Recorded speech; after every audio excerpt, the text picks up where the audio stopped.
అమ్మ ఇప్పుడు చాలా మంది మెడిటేషన్ చేసుకుంటా ఉంటారు, పూజ చేసుకుంటా ఉంటారు, ఆధ్యాత్మికంగా దేవుడికి దగ్గర అయిపోవాలి, మనం దేవుడితో మాట్లాడేసుకోవాలి అనుకుని ప్రశాంతంగా కూర్చుంటారు.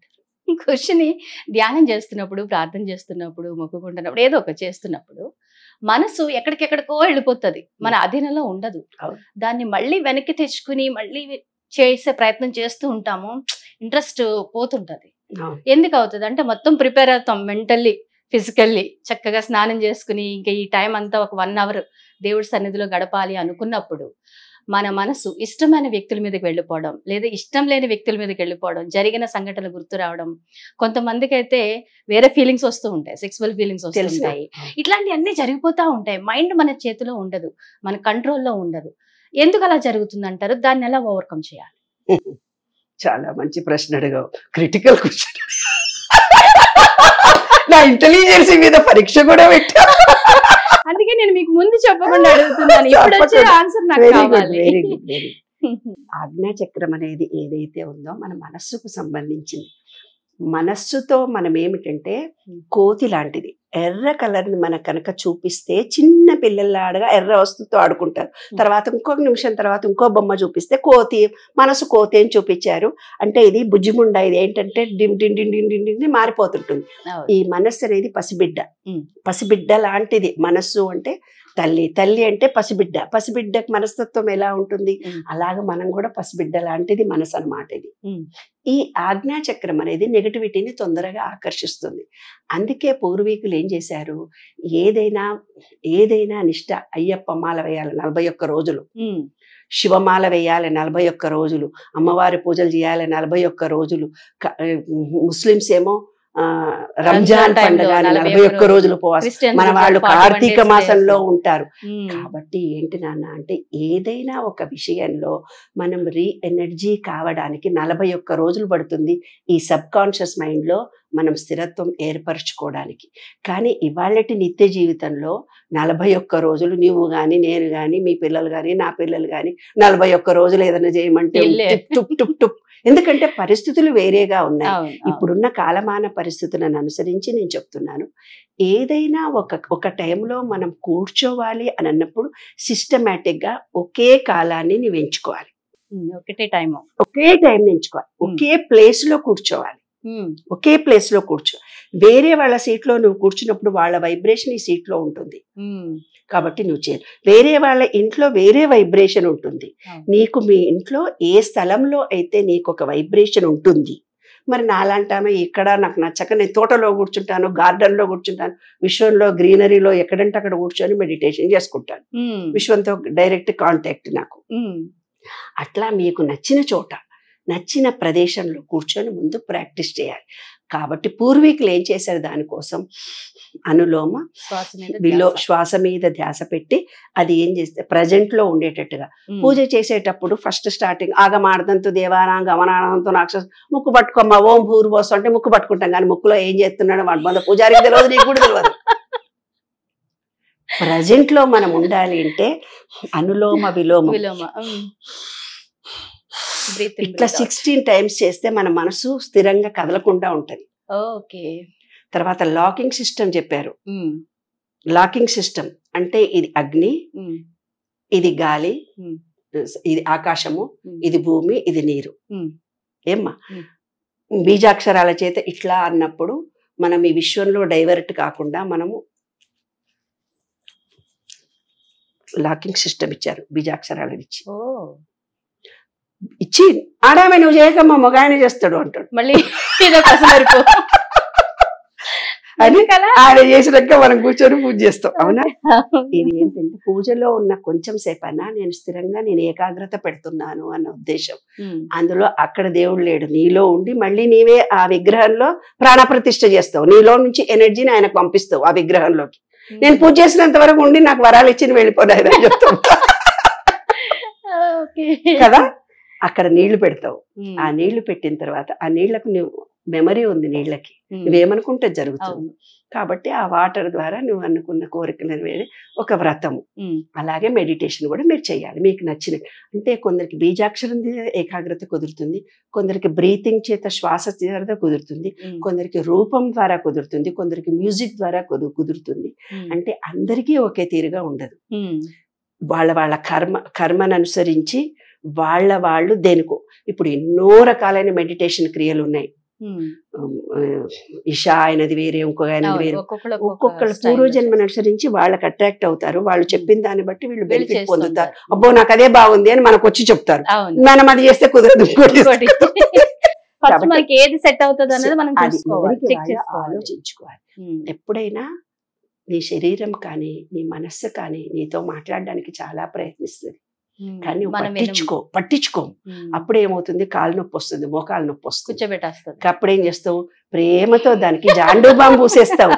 అప్పుడు నువ్వు ఐ లవ్ యూ అంటావు, నొప్పి తగ్గిపోతుంది. అంటే నీ శరీరం ఎప్పుడు నీ ప్రేమ కోసం తపిస్తూ పోతుంటుంది. శరీరంలో ఉండే మనస్సును ఏకాగ్రపరిచినప్పుడు మనసు స్థిరత్వం పొందుతుంది.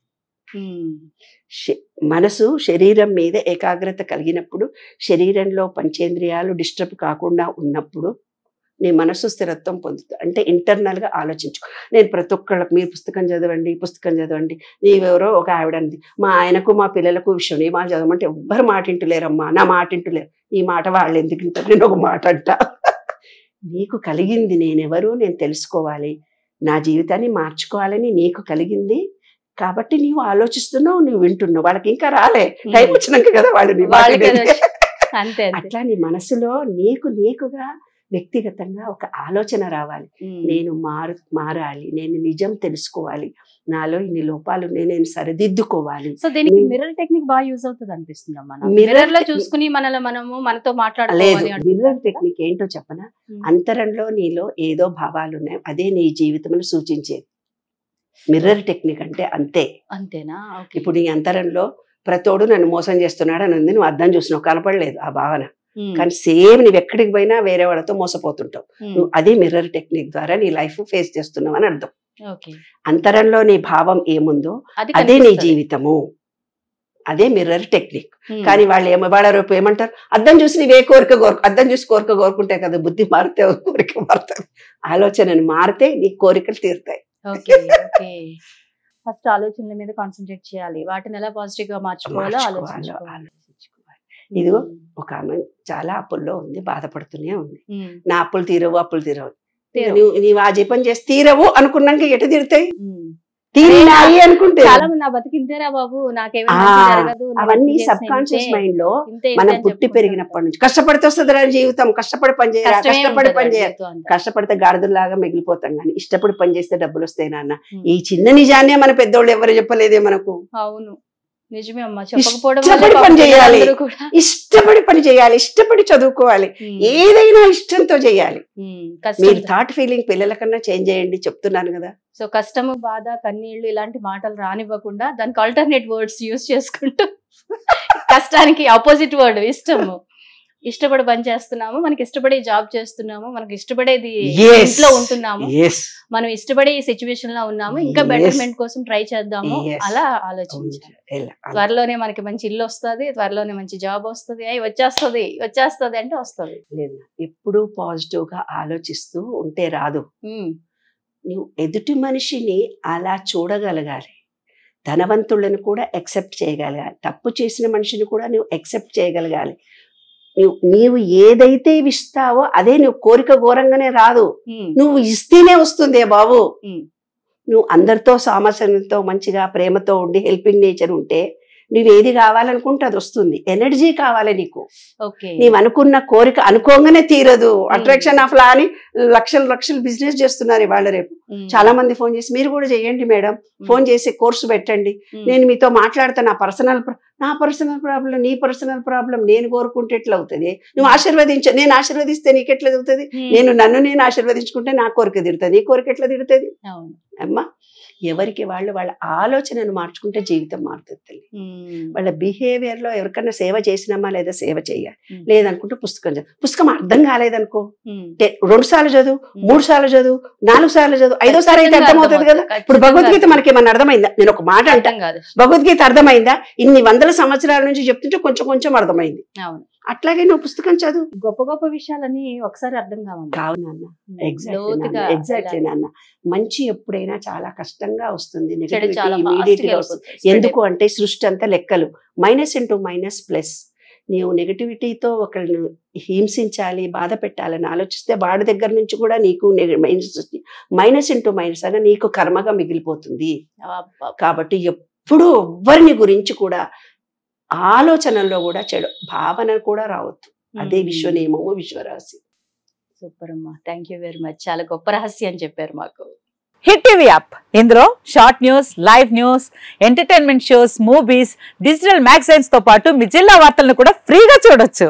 ఇంకెందుకు ఆలస్యం, వెంటనే హిట్ టీవీ యాప్ ని డౌన్లోడ్ చేసుకుని ఫ్రీగా ఎంటర్టైన్మెంట్ పొందండి. Hit TV app. Hit TV app. Please download hit TV app. Hit TV app ని ఫ్రీగా డౌన్లోడ్ చేసుకుని ఎంజాయ్ చేయండి. మీకు నచ్చిన ఎంటర్టైన్మెంట్ కోసం హిట్ టీవీ యాప్ ని ఫ్రీగా డౌన్లోడ్ చేసుకుని ఎంజాయ్ చేయండి. హిట్ టీవీ యాప్ ని డౌన్లోడ్ చేసుకుని ఆస్వాదించండి, ఆశీర్వదించండి. ఇంతమంది సెలబ్రిటీలు హిట్ టీవీ యాప్ ని డౌన్లోడ్ చేసుకోండి అని చెప్తున్నారంటే ఎంత మంచి యాప్ ఆలోచించండి.